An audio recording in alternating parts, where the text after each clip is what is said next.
In the year 2100, Miami is no longer the city we recognize today. The culture and soul that makes the city so iconic is long gone. It has been replaced with a graveyard of skyscrapers jutting out of the Atlantic Ocean. But the city didn't die because of a hurricane. It didn't die because of a tsunami. The end of Miami actually began 80 years earlier in a quiet room with ink drying on a page. This is the timeline of the transformation of Miami and why it will be unrecognizable by 2100. The clock starts now. For years, the insurance market in Florida was held together by duct tape and government prayers. But as sea level rise hit the critical 10-inch mark, the math simply stopped working. The nuisance flooding that used to happen once a year during king tides began happening once a month. Suddenly, the reinsurance companies, the massive global firms that insure the insurance companies, looked at the actuarial tables for Miami-Dade and pulled the plug. The shock wave was instant. Major banks stopped issuing 30-year mortgages for properties east of US 1 highway. The logic was cold and undeniable. The bank couldn't guarantee the house would still be dry by the time the final payment was made. If you wanted a house in Miami Beach, you couldn't borrow money. You had to pay cash. This triggered the quiet retreat. The middle class vanished from the coast almost overnight. They couldn't sell their homes because no one could get a loan to buy them, leading to a massive foreclosure crisis. But the ultra-wealthy, they loved it. They didn't need mortgages. They swooped in, buying up distressed coastal mansions for pennies on the dollar, treating them like disposable toys. Meanwhile, the real pain was about to hit the ridge. Developers realized that Little Haiti and Liberty City sat on the highest ground in the county. We saw aggressive, brutal gentrification. Working-class families who had lived there for generations were displaced not by water, but by frantic developers scrambling to secure dry land for the new elite. The city was about to lose its soul. By the 2040s, the water problem shifted from too much to too dirty. The issue was simple. Miami sits on a sponge. As the ocean rose, it didn't just come over the walls, it pushed up from below, infiltrating the fresh groundwater. Suddenly, tap water tasted like salt. Utility bills tripled overnight, but that was a luxury problem. The real horror was in the suburbs. Miami-Dade had over 60,000 septic tanks buried in backyards across the county. As the groundwater rose, it flooded these tanks from the bottom up. The waste had nowhere to go but up. Tens of thousands of working-class lawns turned into toxic, festering swamps. The smell was inescapable. It wasn't just a nuisance, it was a biohazard. The local government, bankrupt from fighting the ocean, had to make a cold choice. They couldn't save every neighborhood. They designated areas like Arch Creek as non-serviceable zones. It was a polite bureaucratic term that meant we are giving up. Garbage collection stopped. Potholes the size of cars were left unfixed. The police stopped patrolling. It was a soft eviction by stench, forcing a mass exodus of the poor who simply couldn't afford to live in a city where flushing the toilet was a luxury. The 2050s brought the violence. We knew it was coming, but we hoped we'd have more time. In 2054, a slow-moving Category 4 hurricane parked itself over the barrier islands for 12 hours. The storm surge was truly immense. It erased the infrastructure. Bridges were scoured, sewage lines were ripped up, and the power grid was flattened. In the aftermath, the eyes of the nation turned to Washington, D.C., waiting for the FEMA bailout, but the check never came. The federal government, drowning in climate disasters from California fires to Texas droughts, drew a line in the sand. They passed the Coastal Resilience Act, which was fancy language for "you are on your own." They announced they would no longer fund the rebuilding of non-essential vulnerable infrastructure. Miami fractured into two distinct realities. On the mainland, the Ridge, formerly Little Haiti, completed its transformation. It became a glittering canyon of climate-secure luxury high-rises protected by state-of-the-art drainage systems. It was a fortress of glass and steel sitting safely above the water. On South Beach, the vibe shifted from resort to survivalist chic. Without federal money to rebuild the roads properly, the residents adapted. Retail moved to the second floor. The streets were accepted as part-time canals. The rich residents who stayed bought amphibious vehicles and private generators. South Beach became an eccentric, Venetian-like playground for the ultra-rich who viewed disaster prep as a hobby. It was beautiful, dangerous, and exclusively for those who could afford to self-insure. By the 2060s, the geography of money was official. Miami formally split into two tax jurisdictions, the ultra-wealthy Fortified Zone and the poor Sacrifice Zone. The Fortified Zone, comprising Brickell, Downtown, and the Ridge, passed a massive resilience tax.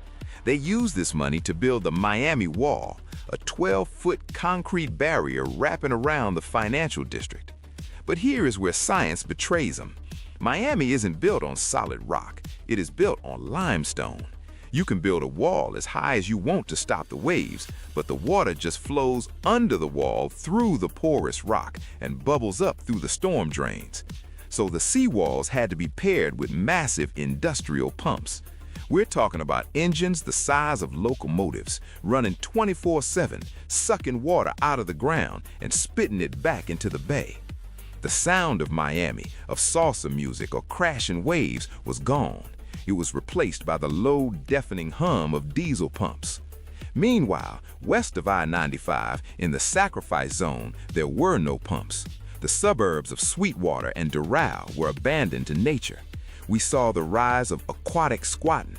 People occupied the upper floors of apartment complexes, moving between buildings on makeshift rafts.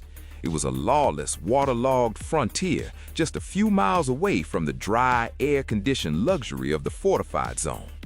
The causeways connecting them were frequently closed, turning the wealthy districts into semi-isolated island states.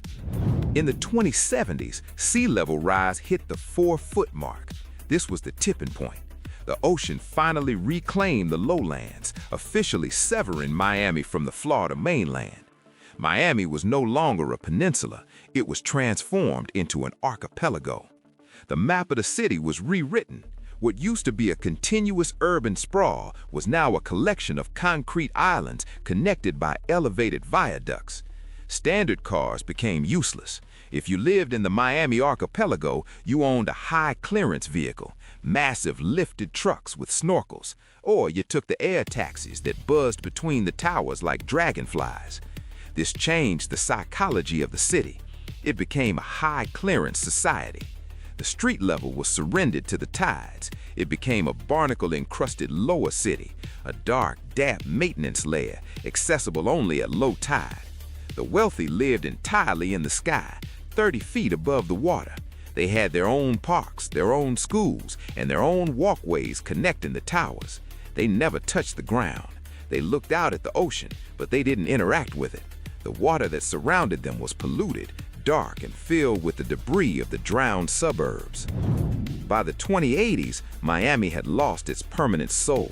It was no longer a city of citizens, it was a city of staff. Living in the archipelago was now astronomically expensive. The resilience tax alone cost more than an average salary.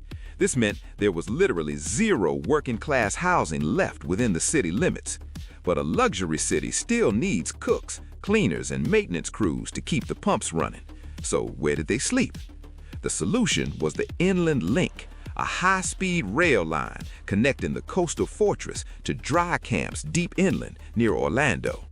Miami became a commuter state. It functioned like a shift-work resort. At 6 a.m., the trains arrived, flooding the islands with tens of thousands of service workers who scrubbed the salt off the glass and served the coffee. Then at 8 p.m., the whistle blew. The workers got back on the trains and the city emptied out. The heartbeat of Miami stopped every night. The streets were silent, save for the hum of the pumps and the occasional patrol drone. It was a playground for the global 0.1, a tax haven for capital, and a ghost town for everyone else. A city without people, only customers. The engineering held for 30 years, but in the 2090s, the geology finally collected its debt. Remember those massive pumps running 24/7 since the 60s? It turns out that constantly sucking salt water through porous limestone has a side effect: acid dissolution. The foundation of the city was literally dissolving from underneath it. A massive sinkhole 300 feet wide opened in the middle of an intersection, swallowing a luxury car dealership and destabilizing 2 skyscrapers. The panic was absolute. The ground itself could no longer be trusted. The engineers realized they couldn't fight the geology. They had to retreat again. The engineering retreat was the final admission of defeat. The city abandoned the ground floor structures entirely. They stopped trying to pump the streets dry. Instead, they transitioned to a fully elevated existence. New sky bridges were constructed, linking the skyscrapers at the 10th floor. The lobbies were moved up. The ground was officially surrendered to the ocean. The bottom 10 floors of every building were sealed off and flooded, used only for ballast and sewage processing. The city became a floating canopy of concrete hovering above a dark, watery canyon that used to be Brickell Avenue. And here we are, at the turn of the century. Sea levels have breached the 6-foot mark.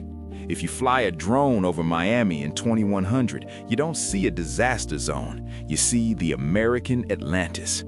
The sacrifice zones of the West, Doral, Sweetwater, Hialeah, are gone. They are now thriving mangrove forests and artificial reefs made of the skeletons of strip malls and highways. Nature has reclaimed them, and the water there is clear and blue. But the Magic City remains. It stands as a stubborn, defiant monument to human hubris. It is a collection of hyper-dense, fortified concrete islands jutting out of the Atlantic. It is a global financial hub, a tax haven, and a technological wonder. But it is a ghost of what it was. It has shed 80% of its landmass and 90% of its original population. There are no block parties. There are no locals. There is only the hum of the air conditioning, the roar of the tidal generators, and the silence of the service trains leaving at night. We saved Miami, but we stripped it of everything that made it Miami. Looking down from the penthouses, the residents don't see land. They look down into the clear water and see the ruins of the 20th century. The roads, the cars, the dreams shimmering under the waves. We won the battle against nature, but we lost the war for our home. Don't forget to like and subscribe so we can bring you more videos like this one.